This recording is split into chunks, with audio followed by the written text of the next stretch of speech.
Hi there guys, welcome to my bolt action campaign report. Alright, so this is going to be campaign report 1, and it's also going to detail some of the information about the campaign.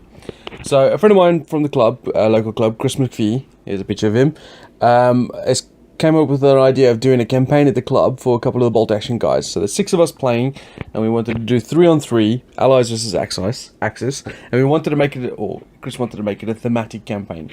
So something that was bolt maybe based on reality, but modified for us to play. So he decided to do a campaign based on the Closing the Gap, the Battle of Saint Lambert. So I'm going to read you a little, while they're showing you some pictures of the actual battles and stuff, I'm going to read you a little blurb that he wrote for the campaign, and bear with me. So, welcome to the Closing the Gap, a campaign module for Bolt Action, a World War II wargame from Warlord Games. This campaign focuses on the actions of the 4th Canadian Armoured Division at the end of the Normandy campaign. After the Commonwealth forces eventually capture of the D-Day objective, the city of Caen, the US forces launched Operation Cobra. The aim was to break out of the beachhead and try to capture the rest of the peninsula. At the same time, the Canadian and British forces launched their own operations to tie up German reserves and buy the US forces time to complete their objectives. With Operation Cobra succeeding so quickly, the German army found itself surrounded on the back foot, and soon after, this became a tour and only one escape route remained. I think that might be a mistake there. Falaise and its surrounding area. So that was the escape route. So the 4th Canadian Armoured Division landed at Normandy in July 1944, establishing camp in southern Caen. From there, they became integral operations to totalize and tractable, which is in inverted commas, to push the south to capture Falaise and secure the northern end of the Falaise pocket. And from there, seal the gap at Chambois. Facing a staunch and determined enemy, the 12th SS Panzer Division under Hitlerjugend, that's the division's name, commanded by Kurt Meyer. The way to Falaise was slow and hard fought. And then finally, on the 16th of August, Falaise was captured and provided the launching point to seal off the gap and turn at Truan and Chambois. My French is terrible. The race to Chambois and to close the Falaise gap was on. So that's a bit of the background on the campaign. We're going to be using... I'm not going to give you all the details now because otherwise this video would be incredibly long. But suffice to say, we each got a certain amount of forces, 2,000 points each, and we had to use, in each mission, we have to use from our forces lists. So if, for example, if you had 2 tanks in your 2,000 point army list, if they get blown up early in the campaign, well, tough luck. They do come back on a roll, but that's too bad. So the first mission was the road to Saint Lambert. I put up right at the beginning, and if you want to go check it out, I'll put up the map, the force list, or the mission objective was to capture the village. So this was an all on all, and we had specific requirements that we get. So for the Allies, we could only take an HQ, 3 squads of infantry, and we only allowed 1 support weapon, either a medium machine gun or a mortar.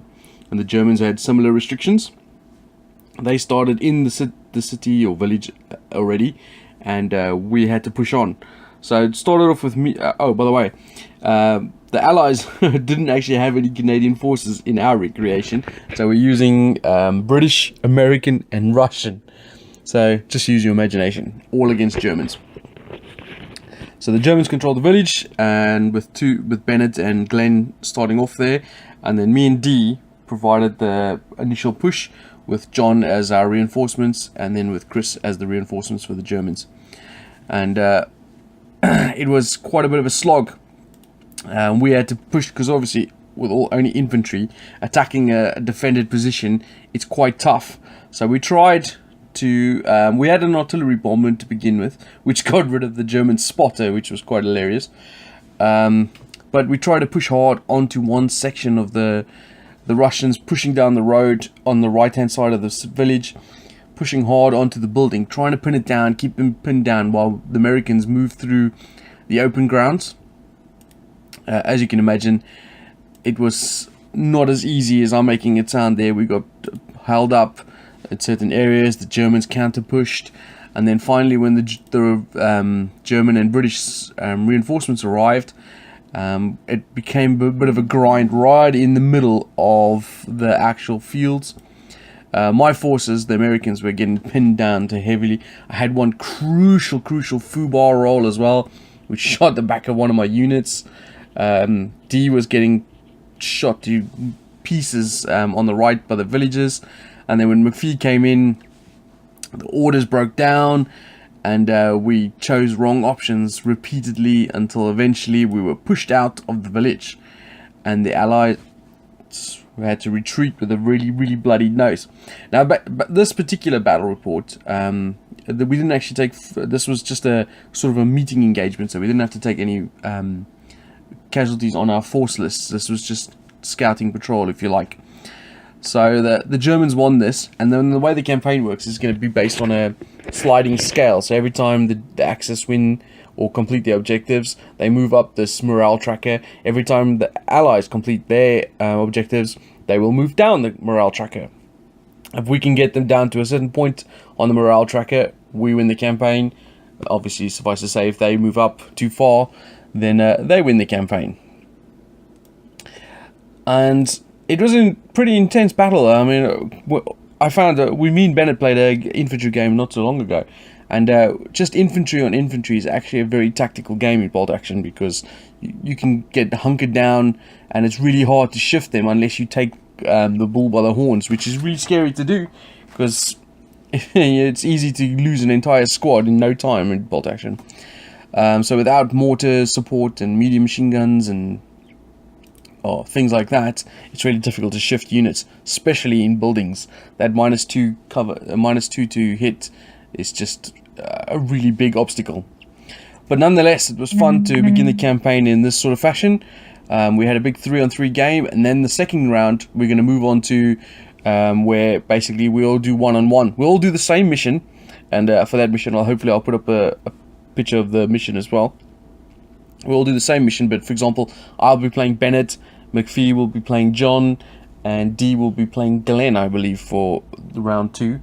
And the morale from those games will affect the tracker, and there will also be special bonuses as well. Like, for example, I know in the second one, the Germans will get a free Panzer tank, I think, and if we destroy it, that'll deplete their morale even more. So I'm looking forward to that. Me and Ben will get that, and we'll actually do that as a proper battle report, like I normally do with filming through the turns and stuff like that. So there you go. That's the beginning of the campaign. Hopefully that made sense to you. I'll hopefully get McPhee in the future to come down and he can explain a bit of. We'll do a little separate video where he can explain his thoughts on the campaign, what was his inspirations and that sort of stuff, and see how it went. Alright, thanks for watching. Well, thanks for listening.